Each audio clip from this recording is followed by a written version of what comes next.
దేవర కోసం అభిమానులు వేయి కళ్ళతో ఎదురు చూస్తున్నారు.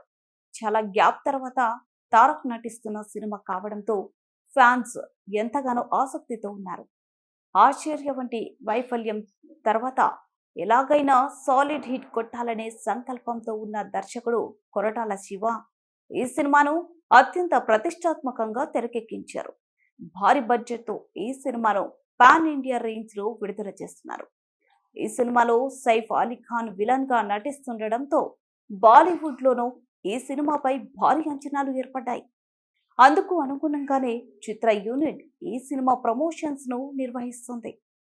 దేశవ్యాప్తంగా అన్ని భాషల్లో ఇప్పటికే ప్రమోషన్స్ నిర్వహించారు. ప్రపంచ వ్యాప్తంగా దేవర ఈ నెల 27న విడుదల కానుంది. కాగా ఈ సినిమా విడుదల దగ్గర పడుతున్న నేపథ్యంలో చిత్ర యూనిట్ కీలక నిర్ణయం తీసుకుంది. సినిమా రన్ టైంను తగ్గిస్తున్నట్లు చిత్ర యూనిట్ అధికారికంగా ప్రకటించింది.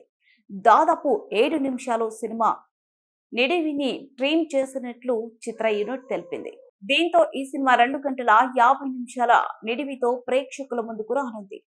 ఎన్టీఆర్ వాయిస్ ఓవర్ తో వచ్చే సురక్షిత ప్రయాణ హెచ్చరిక, ధూమపానం, మద్యపానం హెచ్చరికలను మినహాయిస్తే ఈ సినిమా మొత్తం నిడివి 2 గంటల 42 నిమిషాలు ఉండనుంది.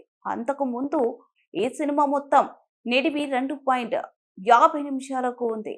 ఇదిలా ఉంటే విడుదలకు ముందే దేవర రికార్డులు మొదలైన విషయం తెలిసిందే. ఇప్పటికై ప్రీ రిలీజ్ టికెట్ బుకింగ్స్ లో దేవర సరికొత్త రికార్డులను సృష్టించింది. జాన్వీ కపూర్ తొలిసారి తెలుగు ప్రేక్షకులను ఈ సినిమాతో పలకరించనుంది.